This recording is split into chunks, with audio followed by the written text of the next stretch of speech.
Hello everyone, today we are going to continue on our adventures with absolute values, and we're going to take a look at inequalities now. So when an absolute value inequality is presented to you, how do we do that any differently than what we've been doing? You're going to need some notes, a calculator, and something to write with likely. Okay, things to remember. You don't need to write these things down in your notes. You already have them, but things to review. Absolute value, remember, represents a distance a value is from zero, or a distance from zero. Yesterday, when we were working on absolute value equations, we were finding those two solutions based on that idea that this absolute value needs to be 5 units away from zero. So that could occur at 5 or at -5. But now this absolute value inequality is going to appear for us. So instead of having an equal sign there, we're going to see a greater than or less than sign. So how does that change our approach to solving? That's what we want to think about today. Solving an absolute value inequality involves us thinking about this absolute value again as a distance away from zero. You don't need to write this part down in your notes. Just kind of think along with me.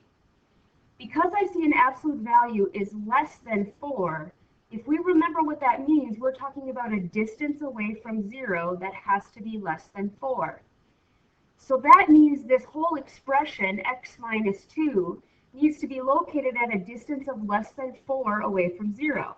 So really that means it could occur anywhere between 4 and -4. So when we think about this, we're going to rewrite that inequality, that absolute value inequality, to represent this region that guy could be in. And then we're going to need to solve it.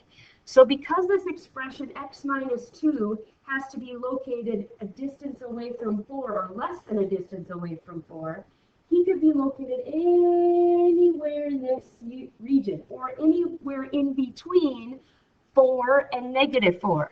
So we would rewrite that inequality as x minus 2 is less than 4, but also greater than -4.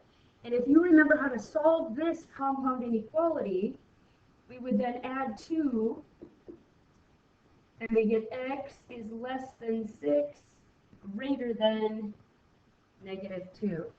So all the solutions are between 6 and -2, but not including 6 and -2. So if we would sketch this on a number line to show all of those solutions, we would want to write numbers up to 6. I'm going to number by 2 here. And then we would want to represent our solutions on this number line. So at 6, we would, remember, put an open dot. At -2, we put another open dot. And x is in between those two numbers, less than 6 but greater than -2. So all of those numbers, all of those values in between represent our solutions to this absolute value inequality. Here's a second example. Again, just watch. This is the absolute value of 2x plus 1 has to be greater than or equal to 3. What does that mean for us? Well, that means this expression of 2x plus 1 must be located at a distance of 3 or greater away from 0. So not in between 3 or -3, but in fact greater than 3, which is why you see this solution region over here and this region over here. Okay, they have to be more than 3 units away from 0. So the expression is either located here or there. Well, if we can kind of turn this into an inequality, what we're talking about is that the 2x plus 1 expression has to be less than or equal to the -3 that you see, or it can be greater than or equal to 3. So we once again get a compound inequality from this, and this compound inequality represents something we can solve or something that we've been working on solving. So we'll subtract 1, 2x less than or equal to -4, so x is less than or equal to -2. Or if I subtract 1 over on this other side, x is greater than or equal to 1. So again, we could represent this on a number line. I'm just going to erase my word or here so I can make a little room on the screen. Represent all my x solutions here, all of my solutions for x, by placing those numbers on a number line. and showing that solution region. So we have x is less than or equal to -2. And we have x is greater than or equal to 1. Close dot again there. Greater than will be all the values over there to the right. So you can see what we have pictured here is the solutions are not in between the two numbers this time, but rather they go in opposite directions. So let's try a few more like this. Now that you've watched a couple, let's try a few more. We're going to solve this absolute value and then graph the solution. You see the little pencil up in the right-hand corner there? That's reminding you that this is something that you should definitely write down. So what we see there is we have an absolute value of 4x plus 5 is greater than 13. That means that I am thinking about what this represents, that my 4x plus 5 has to be a distance away from 0 of greater than 13 away. So pretending that 0 is right here on the number line, 13 here, -13. This situation is one of those or situations because I have to be greater than 13 away. I'm either over here or over here. So knowing that, I can rewrite two inequalities here, or a compound inequality. The absolute value inequality then turns into 4x plus 5 is less than -13, or 4x plus 5 is greater than +13. And now we solve each of those separately. I'm going to subtract 5, 4x less than -18. Solving for x right there, -18 divided by +4 becomes -4.5. And now solving the other piece of that inequality, 4x greater than 13 minus 5 is 8, x is greater than 2. So we would want to sketch this on a number line, sketching our solutions. I'm going to place 0 in the middle, maybe 1, 2, 3, -1, -2, whoops, that's a 2. -3, -4, and we'll go ahead and place these on this number line so we can represent our solutions. It says x has to be greater than 2, so open dot on 2, and I will mark all the solutions that would be greater than that value. And then I also need to find -4.5. I'm going to think he's right here. I'm going to label that as -4.5. And I want to show all the solutions less than that. We would go to the left there.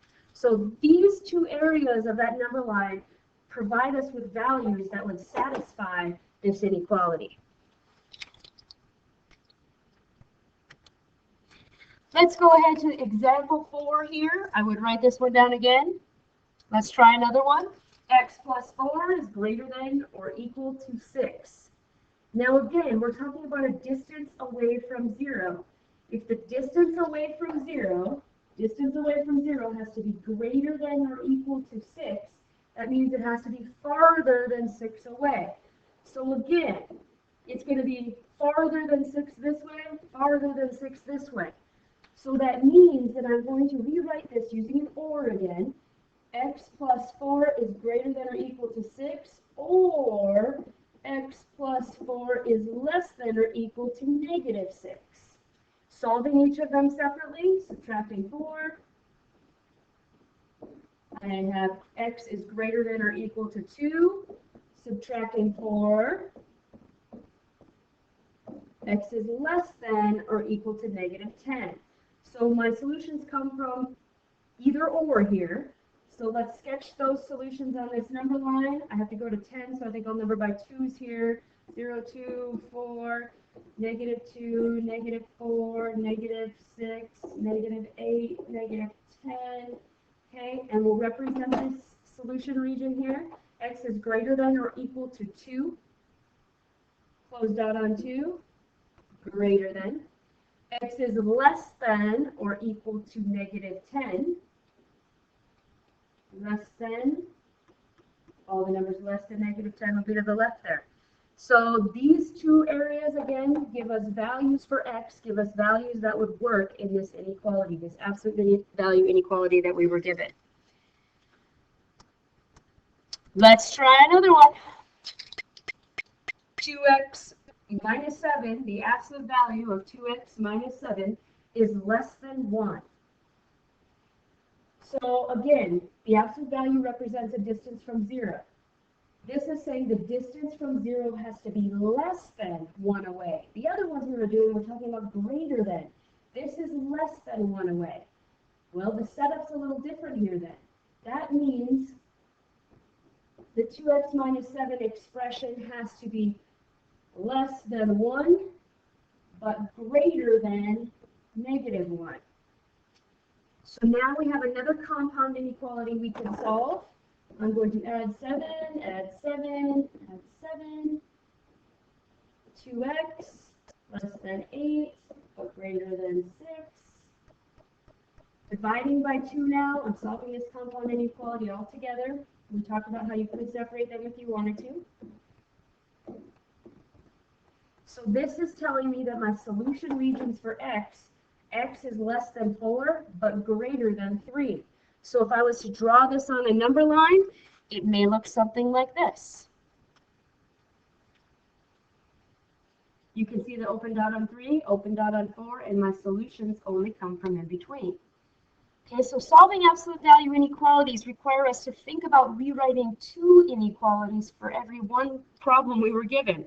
We need to think about that distance away from 0. Sometimes the x values, the final solution region, is between the two numbers, and sometimes it's not. So be thinking about that as you work on your own tomorrow.